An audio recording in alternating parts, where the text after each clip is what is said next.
大家好，今天是9月5号，这两天给的比特币多单的买点19600，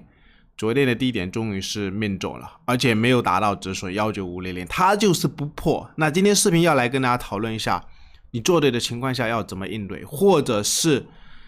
日线级别4个小时，现在是有好几组多方抵抗的 K 线组，这个位置是不是确定稳住了？刚刚比特币拉到2万美金，现在是又压了回来。到底是怎么回事？等下来跟大家探讨。在复盘之前，可以订我们的 YouTube， 也可以我们邀请链接注册 ，BNOK 永久返佣20%，或者是新的邮箱注册 Bybit 不用验证啊。我们可以看一下，昨天这个下影线也是没想到，真的现在是中了。当然这一波下来，我也是一直在选择做多，有对的也有错。错的情况下，开单之前你要设一个条件的止损，不要就是像这种都不止损，那有时候可能真的会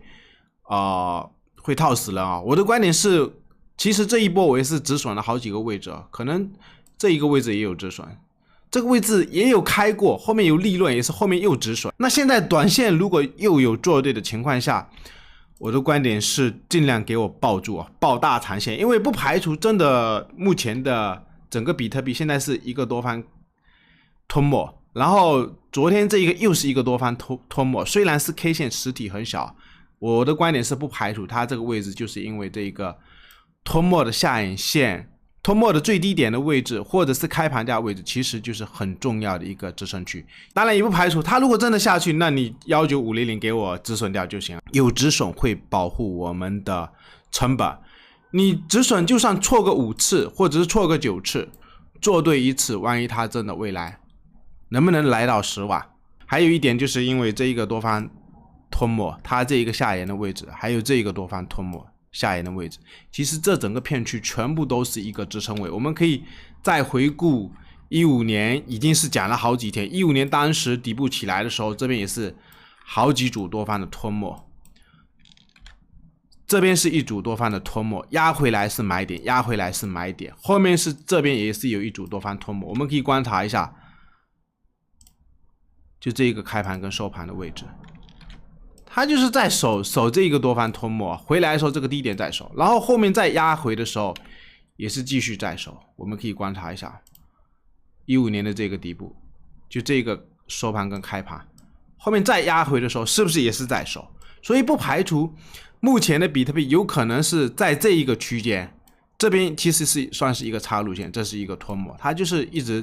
低点都是一直在守这一个吞没的位置，是很重要的一片支撑区。后面再上去的时候再回来，它这个多方的吞没它就是跌不下去了，后面是上去，但是最终还是有一个可能是有什么大利空。我记得好像这个位置可能是有一个被盗，交易所被盗，是不是那一个事件？那现在的位置我们再来观察一下，昨天有跟大家讲到一个观点，你要看 MACD 指标，它会再走一个倒压嘴嘛？我昨天是有提到倒压嘴，以往的经验它很少倒压嘴，就是在 KDJ 的动画区20下方动画区会出倒压嘴。那现在已经是回到20上方了。20上方前面不是有跟大家讲过，按以往的经验10级20有可能动画区也是一个极限啊。它现在回上来20上方。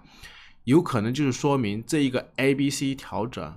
确定可能就是在这个位置结束，但是时间可能还没有到位。它这一波是很有潜力去，就是说看这一个 MACD 金叉去挑战这个20 MA， 那很有潜力去挑战这个零轴，重新返回到这个60 MA 上方，我是觉得很有潜力啊。那我们再观察一下，4个小时到底是什么原因？刚刚是又压了回来，其实也是有在跟朋友们提啊，只是4个小时里面的几个均线组目前还没有走好。刚刚来到这个高点的位置，你短线尽量去观察一下，这个60 MA 是有一点压力啊，它可能还有1天左右2天将来到这个低位区。那4个小时反正短期就观察，可能还要整理。不过4个小时我的一个观点是，也是有好几组多方的 K 线，就整个平台区间，这是一个插入线，这是一个拇指线啊。拇指线的下沿位置，它就是一直在测这个19500，然后我的观点是，我们的防线就是19500，这也是一个拇指线啊。正常情况下跌的好好的，你第二根能收在这一个实体里面，它就是说明这个位置有遇到多头在抵抗，有可能就是主力在这个位置在做线啊，不排除。包括我们也可以看一下这个，现在也是出了一个多方的脱模，所以我的观点还是一样，我们有做对的，你尽量还是防守19500，我是目的为了报大长线啊。如果是将来真的能涨到10万，5倍就是500%，你乘以看你的杠杆，乘以10倍的话，差不多就是50倍的一个空间啊。所以我的观点是这样子嘛，尽量有时候多单其实是比空单，如果它真的将来上涨的时候，比空单的利润要更爽啊。最后还是一样，可以对我们的 YouTube。